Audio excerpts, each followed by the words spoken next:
Obrigado, Camila Xavier. E olha, já que eu já tinha chamado mais cedo o Felipe Monteiro para comentar política com a gente, ele vai voltar. Ô Felipe, me conta o seguinte, algo que me chamou muita atenção no discurso do senador Verveto foi o fato dele ter dito que qualquer decisão de Alcolumbre seria mal vista se ele tivesse postergado a indicação, se ele tivesse antecipado, se ele tivesse se mantido. E aí eu queria que você pudesse trazer o seu olhar de analista político. Essa indicação para a CCJ, tudo marcadinho agora, com data certa, tudo acontecendo em abril, ela demonstra que Alcolumbre deu, entre aspas, o braço a torcer em relação ao governo e aceitou a indicação? Primeiro, obrigado por me chamar de volta, né? Eu pedi para você me chamar sempre que Tão rápido, quisesse, é? e ainda bem que não durou nem 15 minutos, né? Estou aqui de volta para falar com vocês, né?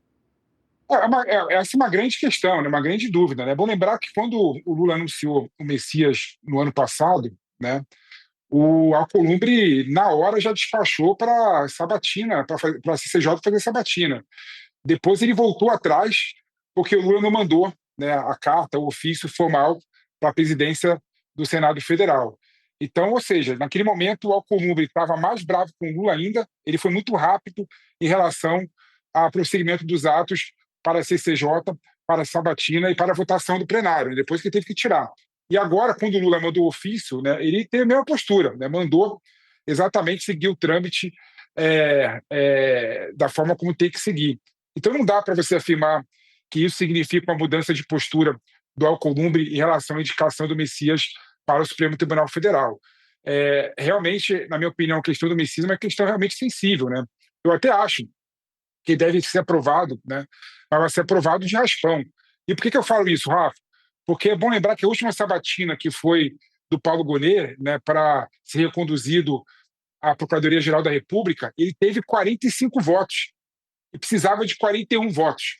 Então você imagina agora, no momento em que o Supremo Tribunal Federal está sob holofote, no momento de perda de credibilidade do Supremo Tribunal Federal, no momento em que estão se discutindo, questionando as escolhas do presidente da República, no momento em que os senadores, querendo ser reeleitos, né, no seu estado, tá querendo mais fiscalização e mais reforma do Supremo Tribunal Federal. Então eu entendo, né, que o momento para o Messias é de muita complexidade, muita dificuldade, sim. Claro que o presidente da República pode liberar um cargo para cá, liberar um cargo para lá, liberar emenda parlamentar. Isso pode facilitar, de certa forma, a votação do Messias. Mas, na minha opinião, vai ser uma votação bem apertada, Rafa.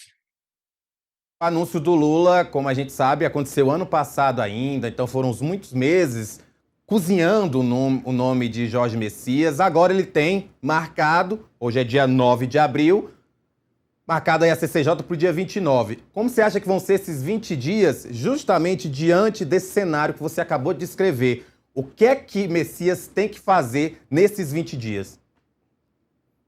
E vai ter que beijar a mão de todos os senadores, né? Vai ter que passar em gabinete, vai ter que conversar, tomar cafezinho, dar tapinha nas costas.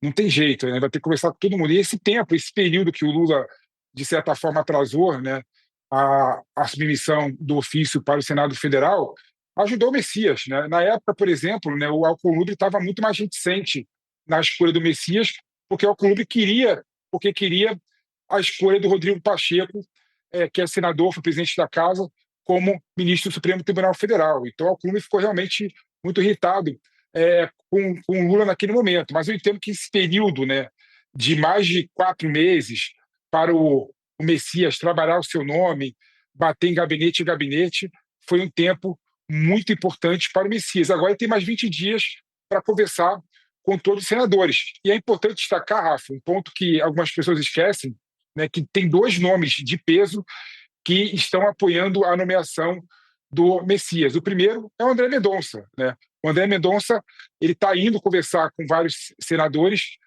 para aprovação do nome do Messias, porque é evangélico tanto quanto ele, né?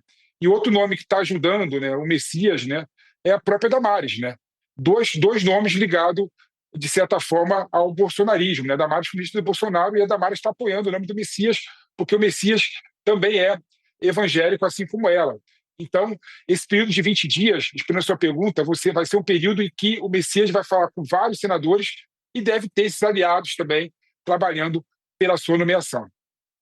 E é bom lembrar, né, que durante a sabatina de André Mendonça, ele e o Alcolumbre também tiveram ali uns momentos de rusga, né? Não foi fácil para o André Mendonça chegar ao cargo de ministro. Ou seja, tendo aí o ministro André Mendonça, que já sabe como é que funciona, já beijou a mão de muita gente e hoje é ministro do STF, é um grande mérito, o grande trunfo de Jorge Messias, né? Não, o nome do André Mendonça é o nome que está na moda atualmente no Supremo Tribunal Federal, né? Se tem o nome do ministro que ninguém coloca nenhum problemática, né? Exatamente o nome do André Mendonça, que está conduzindo, né, o processo do Banco Master, do INSS, de uma forma muito eficiente e muito boa, né? Então, vários senadores estão elogiando, né, o André Mendonça, vários políticos estão elogiando o André Mendonça, até que ele foi homenageado na Assembleia Legislativa do Estado de São Paulo. Então, é um nome realmente de peso que pode fazer diferença ao falar com os outros senadores para a aprovação do nome do Messias, assim como a Damares, né? A Damares, é bom lembrar, ela dialoga muito bem com a base conservadora, a base de direita, que poderia colocar algum tipo de percalço na nomeação e votação do Messias. Então, eu entendo que são dois nomes de peso, mas o André Mendonça é um nome muito, muito interessante, que está apoiando e está indo a campo, né, defender a nomeação do Messias, assim como vários ministros do Supremo Tribunal Federal, né? O Gilmar Mendes já declarou que o Messias seria um bom nome, a Alexandre de Moraes também declarou que o Messias seria um bom nome, mas nenhum desses ministros, no momento atual, no contexto atual, para deixar claro, tem uma relevância com a classe política, tanto quanto o nome do André Mendonça nesse momento. E caso passe pela CCJ, o nome de Jorge Messias vai para o plenário do Senado e lá ele precisa ter, no mínimo, 41 votos, ou seja, maioria simples, 41 votos para ser aprovado e se tornar o novo ministro do Supremo Tribunal Federal, no lugar do Barroso, que deixou a corte recentemente. Felipe, obrigado novamente por participar com a gente e vou até dizer, né, volte sempre, vai que nesse meio tempo acontece outra bomba na política e você já está aí no ponto.